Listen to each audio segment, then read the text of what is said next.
ازيكم عاملين ايه؟ يا رب تكونوا بخير. تعالوا نعمل مع بعض النهارده الحواوشي بطريقه حلوه وبسيطه جدا، واقولك على شويه تريكات هتستخدميها علشان تاخدي احلى ساندوتش حواوشي ممكن تاكليه في حياتك. بجد كان تحفه وجوسي وجميل كده، وطعمه كان خيال جدا جدا. هيطلع معاكي بالشكل اللي انت شايفاه ده، وطعمه تحفه جدا. ما تنسيش تعملي لايك لو عجبك الفيديو، وشير كتير، وندخل على الطريقه على طول ونسمي بسم الله. معايا هنا المكونات بتاعتي: كيلو الا ربع من اللحمه المفرومه، افرميها ناعم جدا، قولي للجزار يفرمها لك ناعم. حبه كده من اللية الضاني واللي هو 20%. الخضار بتاعي بصل فلفل طماطم كده، وشايله القلب بتاعها واخده الجلد بتاعها بس. الفلفل حامي ورومي كده وزي ما انت حابه. البهارات بتاعتي بسيطه جدا، بهارات من عند العطار بتاع الحواوشي: ملح وفلفل اسود، وكمان رشه جوز الطيب. وهنا ميكس جبن كده هحطه في قلب الرغيف معايا عشان يديني تيست عالي كده، وده اختياري. وطبعا العيش البلدي بتاعنا. هحط كده اللحمة بتاعتي وهحط عليها اللية، وقلتلك اللية تكون مفرومة واللحمة تكون مفرومة ناعم جدا. الخضار بتاعي: البصل الفلفل الحامي الطماطم اللي انا شايلة قلبها، واخدين الجلد بتاع الطماطم فقط. الفلفل زي ما قلتلك حامي وبارد زي ما انت حابة. البهارات بتاعتي قلتها لك بالتفصيل الممل، بسيطة، ورشة جوز الطيب علشان الحياة تطيب. لحد هنا تمام، ودوسي لايك وما تنسيش الشير. نقلب بقى كل المكونات في بعضها خالص كده، ونعمل لهم دمج جامد كده، ونعجنهم في بعض عجن تام زي ما انتوا شايفين كده اهو. الريحة وانتي بتقلبي كده تحفة وجميلة جدا جدا. هبدأ اكور كده كور على قد الرغيف اللي معايا.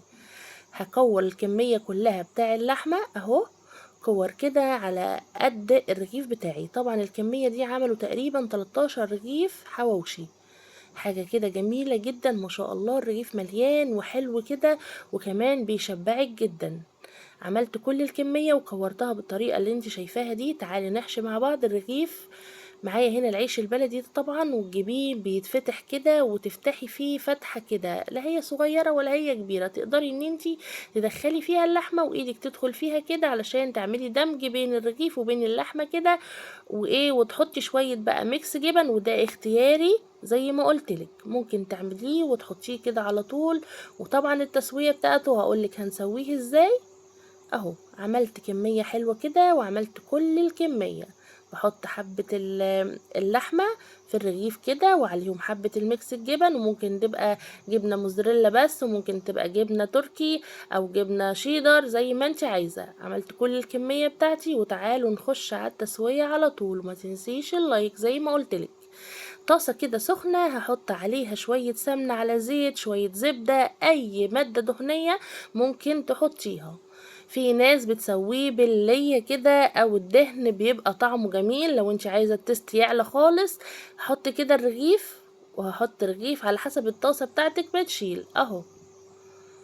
هبدأ كده بقى ايه، اعلي النار عليه شوية وايه، وكمان يعني ههديها برضو علشان ما يتحرقش مني، وكمان في نفس الوقت اللحمة بتاعتي تستوي جوه الرغيف. هقلب كده بين فترة والتانية كده اهو، علشان ياخد معايا كده. الجبنة ساحت وبقت جميلة اهو. وكمان قرب يستوي معايا اللحمة من جوه. حاجة كده ما شاء الله، يعني بياخد مدة 5 دقايق بالظبط. وممكن تقدري ان انت تسويه تحطيه في الفرن، تدخليه الفرن وتحطيه في فويل، هيطلع معاكي جميل جدا جدا. التسوية انا بستسهل احطه في الطاسة كده فوق البوتاجاز، اسهل من نولع الفرن واسخنه مواويل كده. ده طريقة سهلة ليكي جدا. تعالوا نسوي رغيف كمان اهو، واوريكي التست بتاعه.